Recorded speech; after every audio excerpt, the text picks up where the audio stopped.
Welcome to the Digital Insurance Agent Podcast. I'm so glad you've chosen to join us today. And with me is Marnie Wills. She's an AI trainer and strategy consultant. Marnie, thanks for joining us today. Oh, Carl, thanks so much for having me. This is going to be an exciting conversation. Absolutely. So let's dive in. You've got just an amazing story. I did a little research, a little background on you, and give us a quick snapshot of how you go from being a PE teacher and a tough rugby coach to becoming an AI strategist and business consultant. Okay, long story short, COVID hit. Um, I was in business before that for roughly about 7 years. And then COVID hit and I had to move online. And so I learned all things online business. And I had two businesses at the time. One was a health and fitness business, and the other was an early years physical education business. And I hired a copywriter to help me try and sell franchises. The copywriter was amazing, but she didn't really produce what I needed her to produce. And I think the half the issue was I didn't really know who I wanted to buy my franchise. And I discovered a tool called Jasper AI, which is a copywriting tool, and it literally changed my world. I felt superhuman. I felt like I was the best writer in the world. I felt like I could attract anybody and everybody. And it was a complete game changer for my mindset around just being an entrepreneur. I felt like I was almost struggling up until that point, and it gave me so much confidence. Fast forward, ChatGPT came out, became obsessed. I'm a little bit of a multitasker, even though science says it's not a good thing. I absolutely love it. And I think being able to use ChatGPT all the time to do 101 things as an entrepreneur really did shift gears for me in both businesses. And fast forward to just over a year ago, I had exited my health and fitness business, and then I had changed my business model for my early years sports business from franchising to business partnerships. And by that time, I feel like I'd already done 10,000 hours of using any AI tool that I could get my hand on by that point. So I started teaching workshops and courses and other business owners how to create strategic workflows using AI. So Now, there you go. that's excellent.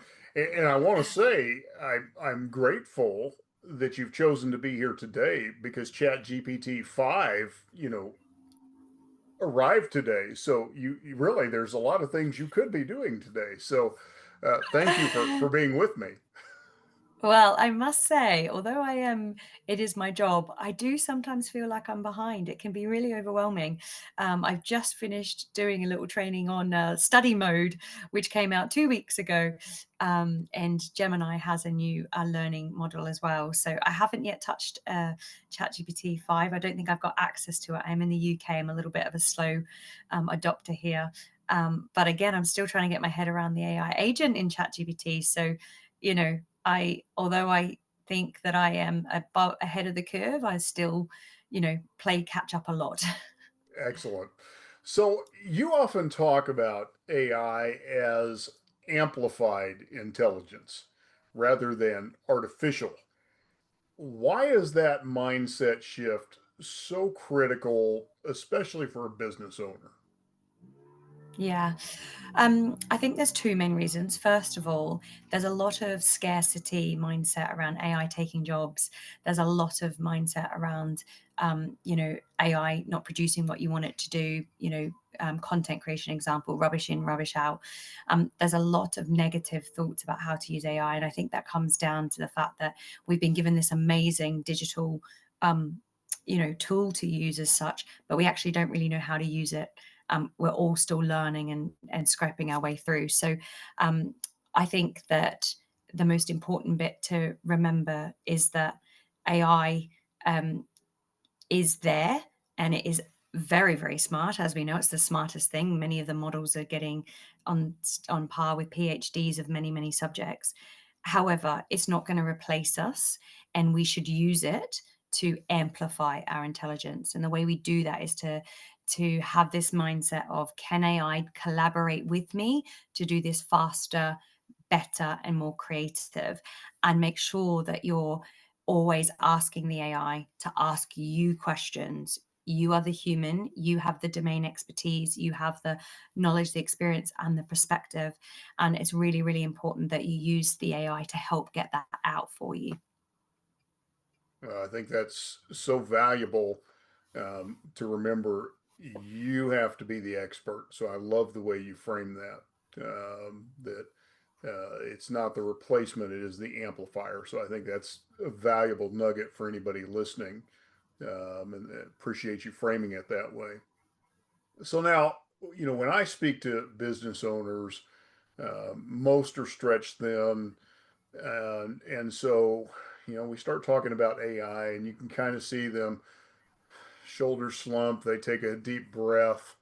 They just feel like it's one more thing that they don't have time to figure out. What would you say to those business owners? I get it, totally get it. Um, but what I would say is take a moment to reframe how you view AI. Are you viewing it as an AI tool, like a tool to use, something new to learn? Or are you understanding that it is a fundamental shift in how we are going to do life and business? If we think back to the internet, which 2 days ago was the anniversary of when it first came out, I think it was 1991. Oh, I hope I got the date right.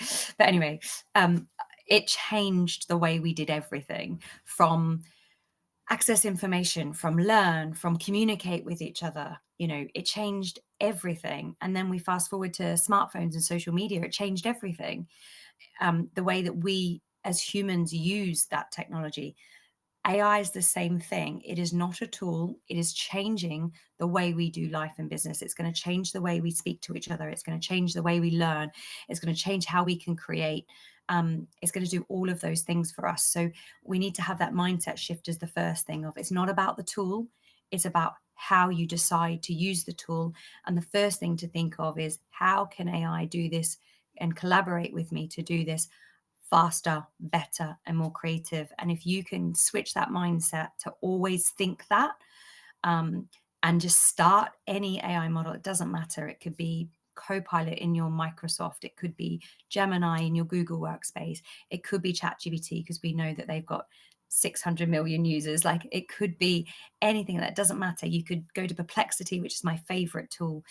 Just pick one, and every time you go to do something, think, can AI do this with me, collaborate with me to do this faster, better, and more creative. And I know that it feels overwhelming at times, and maybe you feel like you're behind, or maybe there's some, myths out there related to your industry.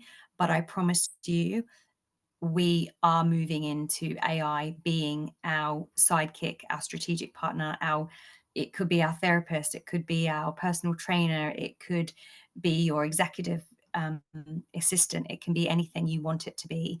And if we can just switch that mindset to remember that it's our new operating system and not a tool, I think it should take a bit of pressure off the shoulders to say, actually, I feel very supported in business now that I've got artificial intelligence. Mm. Yeah, you brought up some really good points here. One of the things that I know I'm experiencing, and I'm sure you've experienced it too. There's a lot of misperception, misconception around AI. I see people who on one end of the spectrum horribly afraid of AI. They've watched Terminator movies, and so they're just afraid that at some point it's going to take over the world and kill us all.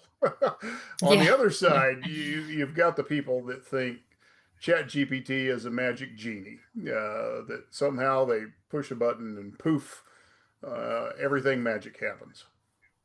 Can you explain to our listeners what a real starting point for using AI effectively is in a business context? And you kind of started there, but kind of expound on what you just said, whether that's, starting with Copilot or Perplexity or Google's Gemini or ChatGPT. What's really that starting point for the business owner who says, okay, I know I've got to take the plunge. I've got to do it. Where do I begin? Yeah. You begin by going on a paid version. My favorite paid versions are ChatGPT and Claude. Um, I have paid versions of both of them. And on both of those models, I have set up projects. And the reason the projects are really, really important, I actually like to call them my AI assistants because I feel like they're like team members. I've created them to be a team member for me. And that could be a team member of which I then create as a GPT, which is a generative pre-trained transformer, and I give a team member of mine a link to help them do their job. Or it's just a team member, an AI team member that helps me do my role better. So the projects, now the key with the projects are that you have a knowledge base and you have custom instructions. So if you were needing to create a newsletter every single week for your database of potential clients, end clients, and every week you kind of go on and you go into your chats in ChatGPT and you just try to come up with a newsletter each week. It's not always going to remember um, that chat that you've had about a newsletter before. It won't know to be an expert newsletter writer that is able to write for this industry and this tone and this style, because that's your tone and style. It might not always remember that. Whereas if you go and create a project, you can give it the knowledge base. Here's all the newsletters I've done before. These are the ones that have ranked highest. This is the information about my business, our goals, our mission, our values, our products, our services, our reviews, you know, our KPIs. You could put everything, anything in there. Again, remember, we can make it as a second brain, right? So that's the knowledge base, and then you go and put the custom instructions in. And I always use AI to help me write the custom instructions. But just as an example, you're an expert email marketer that has worked for HubSpot, and you are able to work in this particular industry, and you are making sure you write in this style, which is the style of, and then you put in the details about your brand. So every time you need to write an email, instead of having a chat or even just trying to take a template that you've done before, you go into the project and you say, this is the content that we're hoping to write about in our newsletter this week. Ask me questions about any other elements that I could add. And that's just one example of using AI efficiently, and it's very easy to set up. That's good. Now, you mentioned this idea of a second brain, creating a second brain with your AI assistants. Kind of walk us through what that looks like in the context of a small business owner. You mentioned one, this email marketing piece. What are some other ways that you might use second brain, and who are some of those assistants you might set up? And as we're talking about this, one of them that I've set up in my business, I actually have an advisory board that I set up. Mm. That when I need to brainstorm, that's one of my second brains that's been set up. I'd like to hear some of them that you recommend people set up and that you see commonly being set up. Yeah, I love that. I'll give you an example of the ones that we've got in our business, which is my business partners who have different regions. So I guess if you're a franchise business, you could have the franchise, but you could also have, if you've got different leaders, you might have a customer service manager, you might have a logistics manager. You could have a specific project for each of your leaders in your business. And the reason that's important is you could create the knowledge base that you keep adding to it. So it could have your team's KPIs, it could have their job descriptions, it could have all your meeting notes. If you are already a small business owner, I highly recommend making sure you have a AI meeting note taker that joins all your meetings and even recording ones in person. I've used Otter, and just an example, slightly off topic here, but just an example of how I used it the other day. I was writing a proposal pitch for a potential client, and I remember having 2 or 3 calls with them, but I couldn't remember which call gave me the information that I needed for this proposal. And it was about a government grant. And I just went into Otter, which is my AI note taker. I went into the chat bit and said, I remember having a conversation with Alan about a government fund. I can't remember exactly the details. Can you find it? Oof. Looks through all the meeting notes and finds exactly what I need, copy and paste it, put in the proposal. It took me 60 seconds. But if I'd had to try and go back to the emails to try and find that, or, it would have taken ages. So that's just example, a meeting note taker. So in your project base, for each of your leaders in your business, you have their KPIs, their job descriptions, all your meeting notes, some key emails back and forth that you need, maybe some projects that they're working on.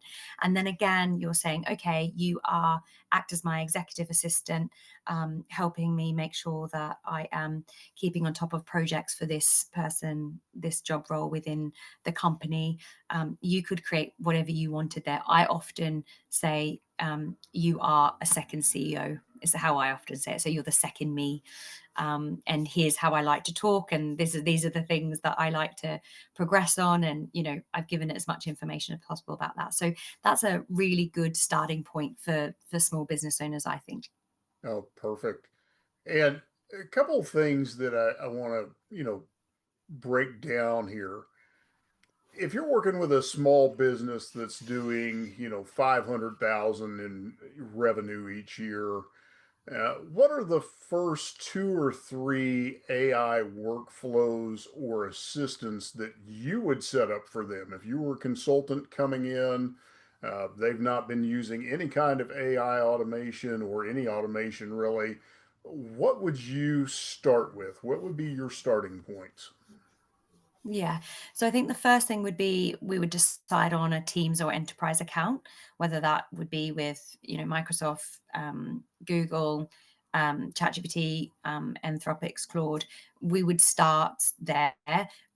Depending on where they are in their AI journey, there could also be an option where we build their own AI model, because you can white label some platforms of which you own the AI and you create it as your business.ai, and all your team can access it. You can access all well, many AI models at the moment. Many of them have about 21 AI models, and you can create assistants for the whole team, and you can create GPTs. So that is something a little bit further down the line. So if you're a small business owner and you're already using a Teams account and you want to start to own the data, then that's probably where you'd move. But otherwise, if you're quite new, I would start with a Teams or an enterprise account on any of those 4 AI models that I talked about. But just as an example, if we talked about ChatGPT, I would get all the leaders in the business and I would make sure that they have added custom instructions to their workspace. They have toggled off the the toggle off option that says use my data for training other models, because we want to keep it as secure as possible. 3, I would get your AI assistants all set up, probably about 5 each, I would do roughly. 4, I would probably think about creating a GPT for the business that you could all use. It might be like a customer experience reply, where if you want to reply to a customer in different departments, you use this one GPT that is trained on all things for your business, almost like a business FAQ type thing. So it's easy access, easy replies.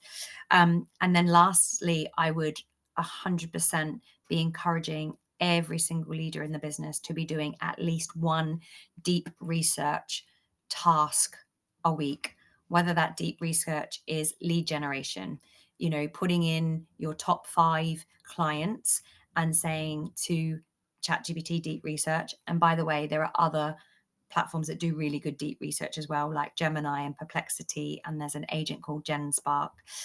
So there's a lot of them.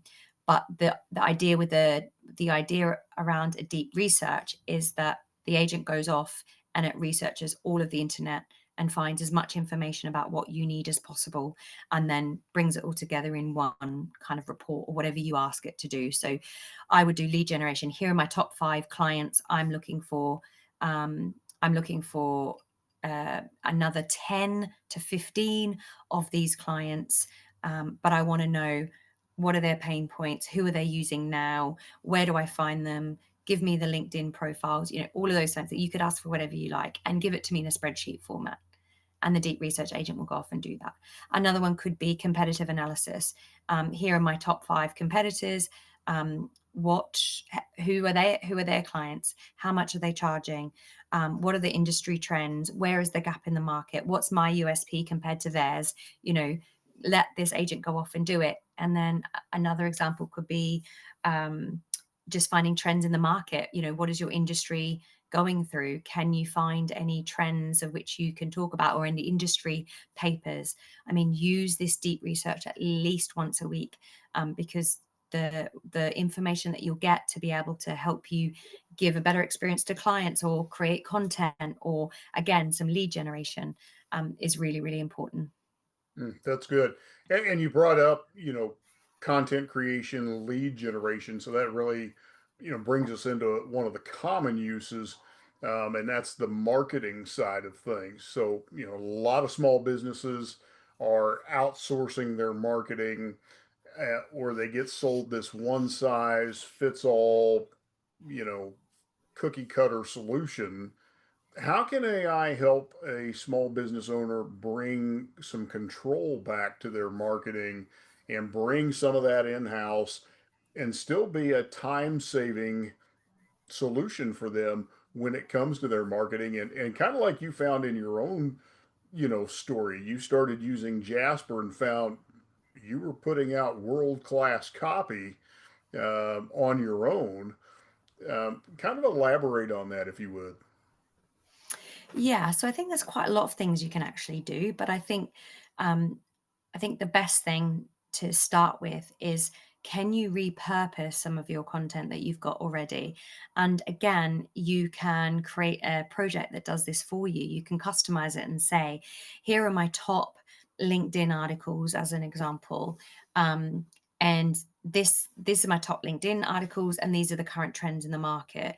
Put this together and create me some new blog posts for the website, maybe some new Facebook posts, and then also create me a little video clip for one of my teammates to be talking about. So you can have the AI repurpose a lot of things. I think, since we're talking about marketing, it's quite also important to explain a few things around AI search, because AI search is becoming very, very popular. And the stat that I read this morning, and I really hope that I remember this, but it's that 63% of business to business um, marketing will start in AI search over websites, as an example.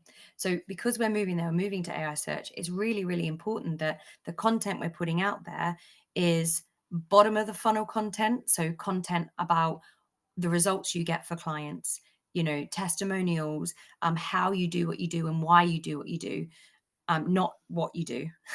That's kind of top of the funnel, what you do. That's easily found in Google, no worries. But we're talking AI search, where people are actually looking for the what, why, how, and the result. So it's the bottom of the funnel content that we want to get out there. And you probably have so much content out there already. It's just about refocusing it and repurposing it, and get the AI to do that for you. The other thing is about credibility. Um, Simply adding a sentence at the end of one of some of the pieces of content that you write, to say the CEO said this, or the programs manager said this, like, just adding some credibility of what's been said. And then lastly, it is unfortunately about as many platforms as you can be cited on, right? So again, repurposing is exactly where to start. Sometimes you don't have to reinvent the wheel. Sometimes you just have to take what you've got already, repurpose it for different platforms in a different form, of which AI is amazing at doing that. Like, you can simply say, I want to turn all of my blog articles into video scripts. And there are many tools out there that can create avatars for you if you didn't want to get on video.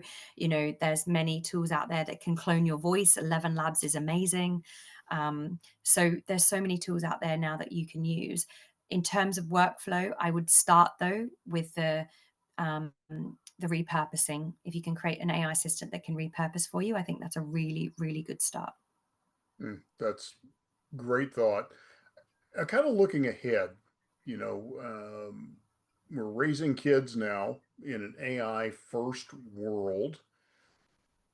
What should we as business owners and leaders be thinking about as we look ahead and this AI first, movement?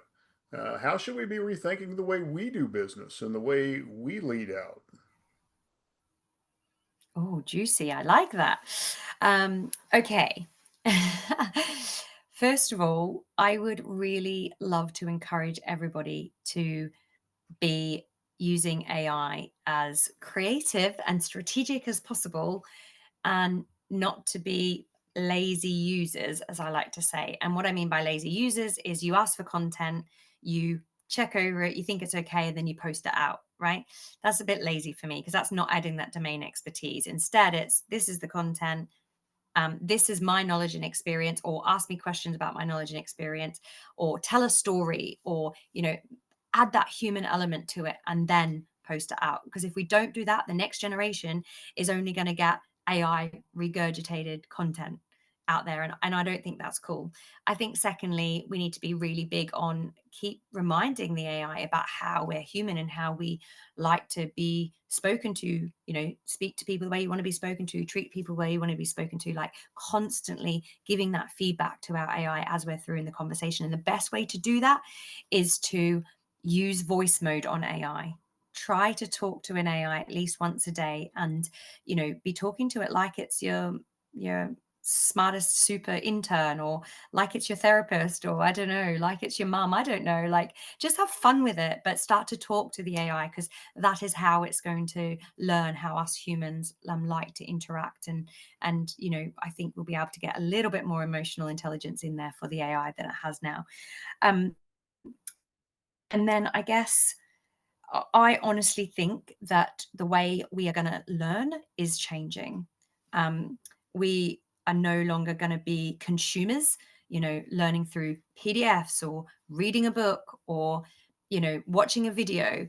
I think the way we're going to learn is to be questioned. And AI is perfect for being able to do that. This is what the new study mode is that I just recently wrote something about, which was, um, the difference now is AI used to give you the answers. You would say, "What is this?" And it would give you the answers. But instead, now what we're doing is we're saying, "I need to learn about new interior designs," right? This is an example. I need to learn about new interior designs. Ask me what you think I know already, and I can give it off. And then I say, I need to learn about it, but I'm a visual learner. Can you help me learn in this style?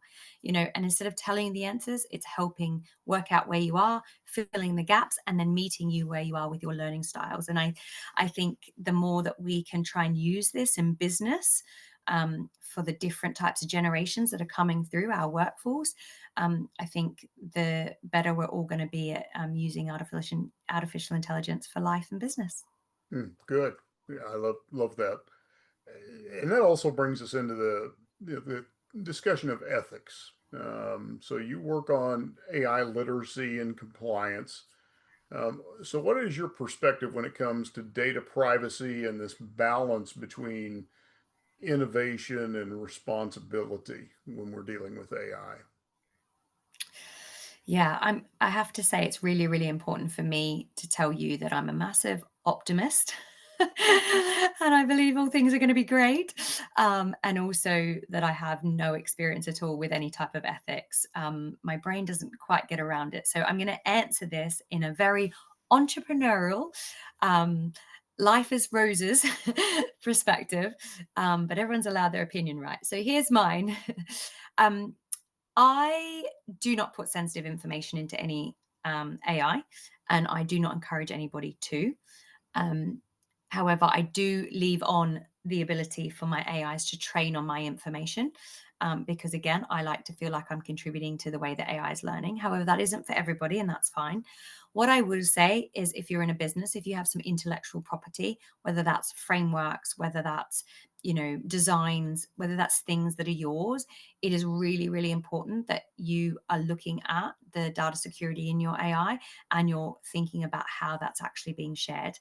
Now, in our AI models now, we can also there's a lot of connectors. So you can connect to a Google Drive or OneDrive. It's really important to know the security elements to that. And all you have to do is go to Perplexity, or even ChatGPT, and just ask it, I'm about to put this information in, how secure is it? And I just think upskilling yourself and knowing yourself when it comes time to put in some intellectual property, just do a little bit of research beforehand. Um, I think there's something to be aware of that we are going to hit a bit of a storm when it comes to AI ethics, and that is around two things. One is deep fake stuff, hallucinations, people faking things. You know, are we going to be able to believe everything that we see online? Are we going to believe everything that the AI brings out to us? I think if we can just be a little bit curious and open minded to the fact that, there are people out there doing bad things with AI, and unfortunately, people are being out there doing bad things in life from the minute we were, we became um, a species. So, it is what it is. We just have to be aware of it. And again, just try and educate yourself as much as possible. And maybe just have that, that in the back of your mind of, do I trust this? And have a bit of mistrust before you have trust. And then the second thing is, I do honestly believe that AI is going to bring back human connection. I think we are moving to AI agents and robotics, and we will have agents doing a lot of things for us. But what I do think is that when we do have those AI agents doing a lot for us, when we do get to do human connection stuff like this, we're going to be really locked in. We're going to love talking to each other. We're going to be really curious about where we're at. We're going to, give people time, space. We're going to share experiences. I think we're going to enjoy it a lot more. However, there will be an over reliant on using AI for things like therapist or lovers or um, you know um, confidence, for having somebody be your business leader, but AI is only giving you synthetic data, which is made up data from its research. It's not real raw data that you get from talking to a person. So I think it's just really, we need to be aware that we can, there will be 100%, there'll be businesses that overuse that, there'll be people that overuse that, and we just have to be aware of it, and maybe just have a little think in, especially for a small business owner, like write your AI ethicity, your AI ethics policy yourself. Don't, you don't need to copy anyone else's. Just sit down with your team and say, how do we want to use AI? Why do we want to use AI? And how do we want to be leaders in the industry using AI? That's good. And I appreciate, something you just brought out. I have a personal AI that I've created myself. It's a GPT. It's trained on everything I've ever written, every interview I've ever done. It has my Myers-Briggs personality profile, the whole thing. And I use it to formulate blog posts and social media. But one of the things I've been doing with it is I've had it interview me, which has been insightful. But Love even it. with that, it will hallucinate stories that out of my background, and I'll have to go in and correct it. And so I think it's important. Something you brought up is that we have to fact check. So even though I've trained it on all of my own experiences, it'll still get those experiences, and it'll not get the facts totally straight. So I can't just take everything at face value. And I think that's something I want to, bring to the forefront that you just brought up. We can't just assume everything being put out there by the AI is accurate. And I think that's a danger for business owners. I think you would agree. The business owner that just, hey, chat GPT, write this up, blah, blah, blah, and then posts it out there is at some point going to get hurt by that. Yeah, big And time. I treat think treat this is your reputation. 100%. But I think also we can flip it back to humans, right? Like if you're having a conversation with somebody, if they're trying to like please you, or I don't know, feel like they're a little bit, give them self confidence, they might exaggerate something. Or they might tell a little white lie without even really realizing it is right, because it is our human nature to be a bit pleasers, to try and push ourselves a little bit higher than we think we are, or I don't know, give ourselves some ego pat. Like it is a natural, yeah, a trait I think that humans have, and sometimes they realize they don't have it. And I think that AI is like the same. It wants to impress you. It wants to, help you be better. And sometimes it makes stuff up to do that. So you're right. It's exactly what it does. And it is our reputations as businesses and as leaders in the business. So you just have to be aware that that happens, and feel free to tell the AI that they've made it up and try not to do that again. Yeah, exactly. So let's have a little fun here. I'm going to nerd out with you for a minute. You said Perplexity is your favorite. Why is that? It is. Okay. Well, I am on the paid version. So I love it because I can do deep research. I love it because it is my Google. Like I don't go to Google anymore. I go to Perplexity, and the reason I do that is because I get, really good answers. I get follow up questions if I want. I get all the sources there. It also has memory, so it knows a lot about my businesses.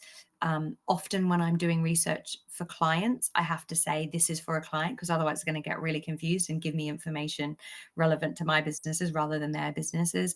They've got something called spaces, so you can have a space for different. I've got a space for all different one of my clients in different areas of businesses, and then it's got something called labs. Which I just think is phenomenal. So it's an agent that can go off and create something for you. So what did I do literally just recently? It was for a HR consultant, and I said, find me all the information about this HR consultant. Here's the website, here's the LinkedIn, here's the founders LinkedIn. I had a document that was their like brand missions, values, or whatever, and I had their top 5 clients. Um, and we put them in there, and basically I asked it to go away, do deep research on the business, the market trends, the clients that they've got, the gap in the market that they're filling, any potential lead clients. And then, because I was trying to win this client, right? So then I said, create me a landing page of which I can show this client what AI can do for its business and what I've done with it. And it created a whole landing page from this is the business and this is the market, target market, and this is what they do and this is how they do it, and these are their clients, but these are the clients they could have, and this is the gap that they could fill. And it was breathtakingly beautiful. And it was done very simply, all just on Perplexity. Now you can do that exact same thing on another agent called GenSpark. And you can do the same thing in ChatGPT, but it won't go and create the website that it created. It's just that next level for me, and that's via labs. Just as one example. So yeah, Perplexity is my go-to. I feel I can do almost anything within Perplexity. Oh, good. And you also said you use the paid version of Claude. Why do you like the paid version of Claude?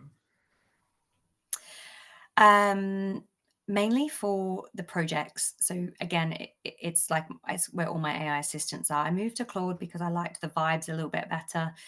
Like I liked its writing style. I like the way it thinks. I also love talking to Claude. It's my favorite AI to talk to, mainly because it's slightly different to ChatGPT. I feel like ChatGPT, and this is again just my opinion.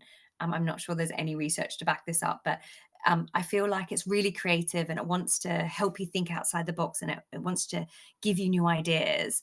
Whereas Claude, I feel kind of bigs you up. So I'll say something like, I'm looking at writing a new newsletter. These are the 4 things I do in my newsletter now. If I was to do a different newsletter, I'm thinking I might do X, Y, Z. And it comes back and it says, got it. That's such an awesome idea. Like it bigs you up first, and then it says, and then it kind of asks you questions. And I think maybe it's worked out that I'm really curious and I want it to ask me questions. Like I think it's really important that it gets my knowledge first before putting in its own knowledge. So maybe it's trained like that, I'm presuming. But yeah, I just love the way that it really does ask clarifying questions. It really tries to dig into what you really want. And then it's more than happy. Like I just tell Claude all the time, like, just fix this little bit, or, just start again. I don't know. I just feel like it's more versatile. When it starts again more precision point, whereas ChatGPT will likes to go off. It just likes to be super creative, which is great for some things. But Claude is my go-to. It's my best buddy. Projects are set up. It does have something called artifacts. You can create apps. So I created an app for my daughter in there to use. It was a maths app, where it was mental maths. And then I just shared the link with her, and then she has a Claude account, and then she just picks it up and does some mental maths on her maths app. So, Claude is the best at code writing if that's a thing you need to do. And it is, yeah, it's a really, really, really good writing model. Excellent. And so, Marnie, I love how you're combining practical systems with real vision. If you can leave our listeners with one mindset shift to make this year, what would that be? Mm.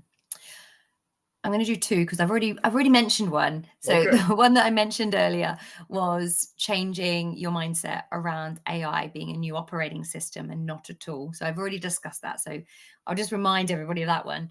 Um, but the mindset shift, I think, is really important. Is you are not behind it. You are definitely not behind. You do need to start, um, and you need to work out how you're going to have fun in using AI to create your second brain. Excellent. So, Marnie, where can people find you if they want to learn more about building a second brain and upskilling their team or setting up AI assistants or just really learning more about how you can be a benefit to them? Sure. So I love LinkedIn. I hang out on LinkedIn. So it's Marnie Wills on LinkedIn. I do a lot of repurposing of content, thanks to my AI assistants, on Instagram, TikTok, YouTube, and Facebook. And that is Business with AI Strategist. Excellent. Marnie, thank you for joining us today. It's been a pleasure sitting down with you and just hearing your insights and your thoughts, and been very insightful and a lot of good takeaways today. And to our listeners, thank you for tuning in to the Digital Insurance Agent Podcast. We look forward to having you on our next episode.